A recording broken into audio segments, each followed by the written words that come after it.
My number 6 best chess game of the 1960s is Tigran Petrosian versus Boris Spassky, the 10th game of their 1966 World Chess Championship match.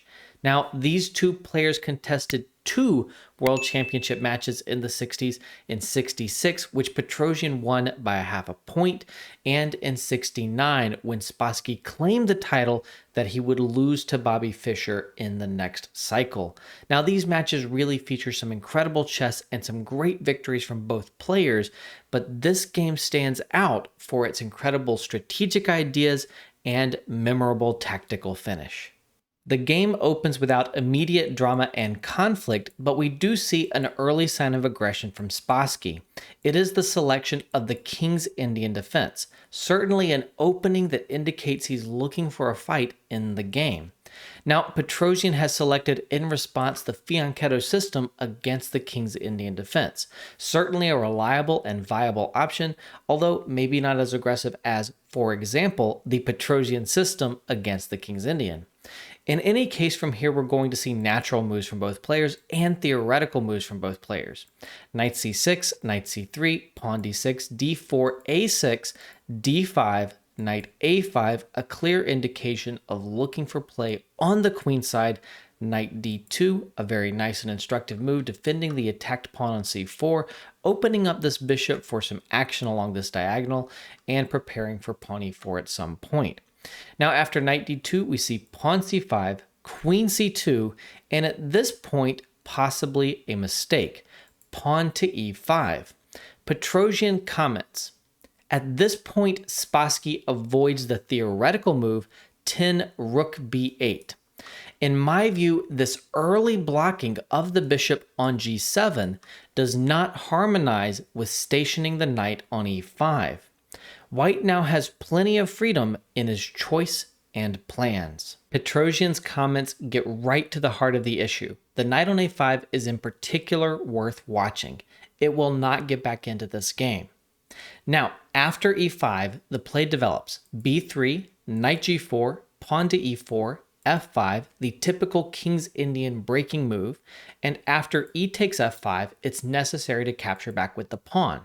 If you don't capture back with the pawn, then you will cede the e4 square and white will sink a beautiful knight into that square.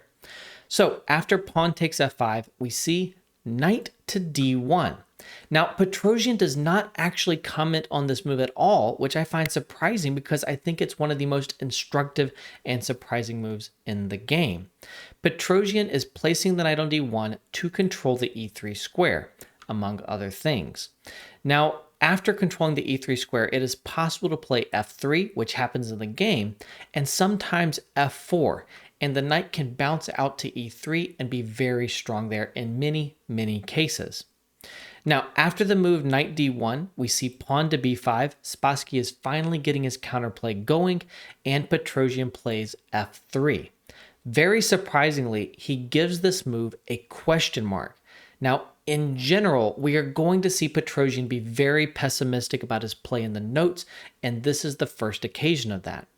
After f3, he comments, hastily played, allowing black to seize the initiative. White should have played a preliminary bishop b2. Then after, for example, rook b8, f3, knight f6, knight c3, bishop h6, and rook e1, he could gradually improve the placing of his pieces. While it wouldn't be easy for black to find an active plan, the play now becomes sharp, but by no means in a way that favors white. From this point basically through to the end of the game, the engine loves what Petrosian is doing. In fact, he plays a near perfect game. However, while he's doing that, he constantly underestimates his position and overestimates Spassky's position. When he's a fair bit better, he'll often think that Spassky is doing well, or maybe Spassky is even better. When he's near to winning, he'll often think that Spassky has good counterplay or good chances of defense. I think that this constant underestimation of his position and overestimation of Spassky's is best understood as emanating from his strengths as a chess player. He's one of the greatest defensive chess players, one of the greatest prophylactic chess players of all time. You don't develop those skills without having a deep understanding of your opponent's intentions and abilities in any given position. Now, at this point, Spassky plays the sharp move e4. This creates some fireworks and radically transforms the position. At this point, black is attacking the rook on a1, and Petrosian plays bishop b2. Pawn takes f3, and now bishop takes f3, bishop takes b2, and queen takes b2. At first glance, this might seem like a good transformation for Spassky.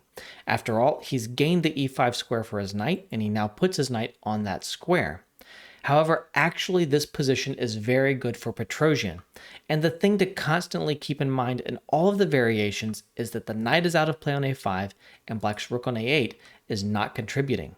The knight on a5 looks good, but it can be challenged by a knight on f3, and if it goes, then the position for Spassky is really a struggle. So now bishop e2, preparing knight to f3. This is obviously a very strong idea, and so Spassky tries to create tactics to deal with his positional problems. He plays the move f4. This is very tactical and does create counter chances, and Petrosian definitely feels the pressure in the coming moments. However, according to the engine, this is a significant mistake. Now, at this point, Petrosian comments that Spassky could get a good position if he had played rook takes f4, but actually the engine thinks that this is the best option. After rook takes f4, black can take on f4, and it is true that knight g6 will win the pawn on f4, regaining material equality. But after knight e4, knight takes f4, knight to f2, rook a7, white is nearly winning thanks to his better pieces. For example, possible is knight f6 check and knight e4.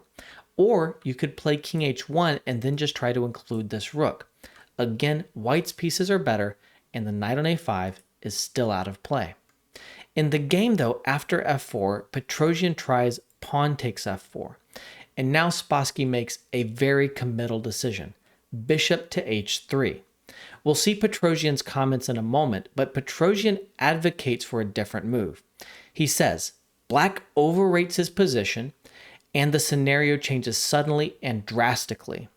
The simple rook takes f4 would have been good. Now, this move is better, but it's not true to say that it would be good. Petrosian is again being pessimistic. He can play rook takes f4, and after queen g5, the point of rook f4 is of course that we've got a fork here. There's king h1, queen takes f4, restoring material equality, and after knight c3, the knight on a5 is again out of play. I'm like a broken record, but I'm going to keep repeating this because it's still true.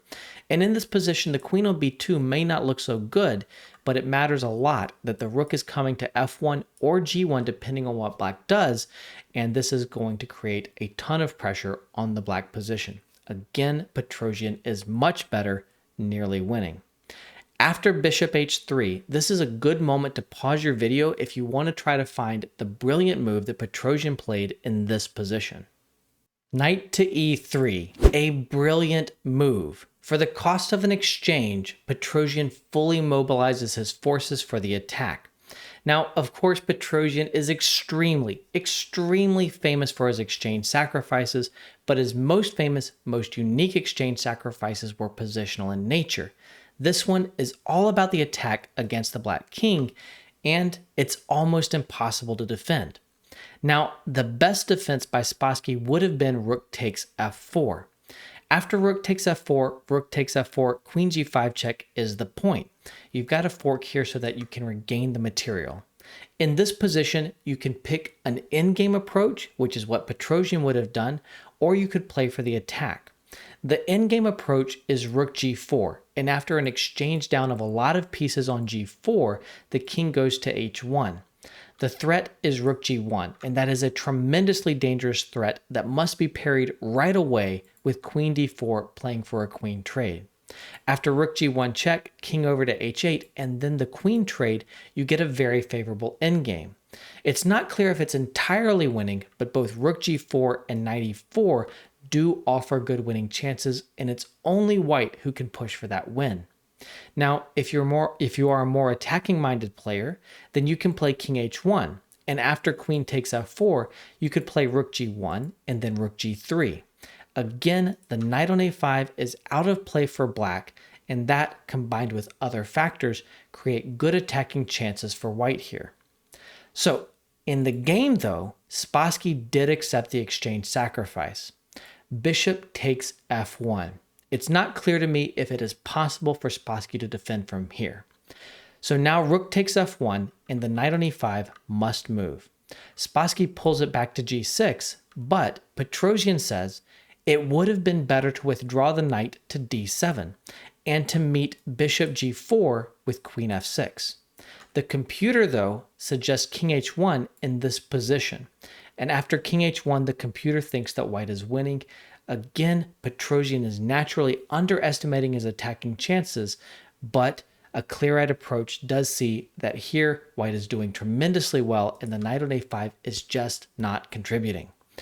So after rook takes f1, knight g6, and bishop g4, intending to place this bishop on e6 check here, we see knight takes f4. This is basically the final losing mistake. The last defensive try that black could go for is queen f6, trying desperately to trade queens. After bishop e6 check, king g7, knight f5 check, king h8, queen takes f6, rook takes f6, and knight e4, white is winning the pawn on d6 with very good winning chances. His pieces absolutely dominate here. Being down in exchange is no problem, and he will already have 2 pawns for that exchange. So after bishop g4, knight takes f4 is actually played, and now the coup de grace.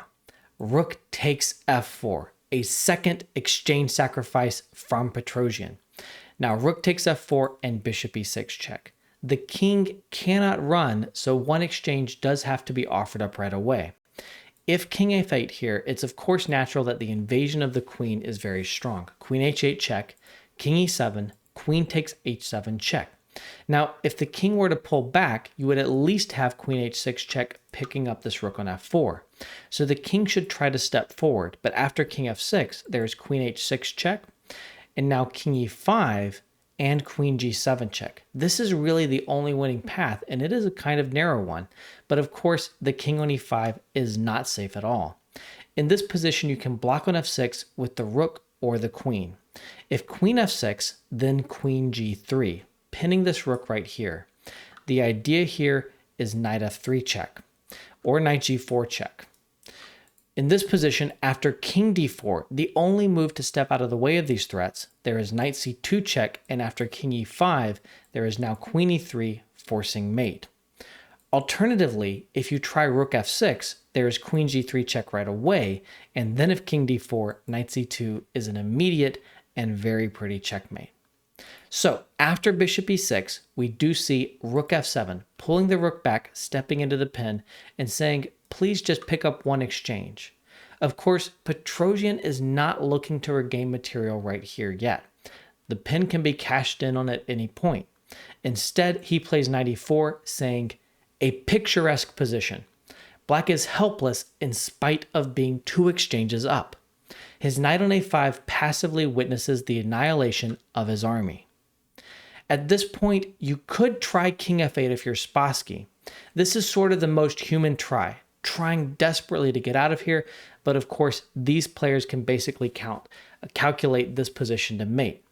There would be queen h8 check, king e7, knight f5 check, and black can give back one exchange here, but now you have the intermediate move queen g7 check, king e8, and bishop takes f5.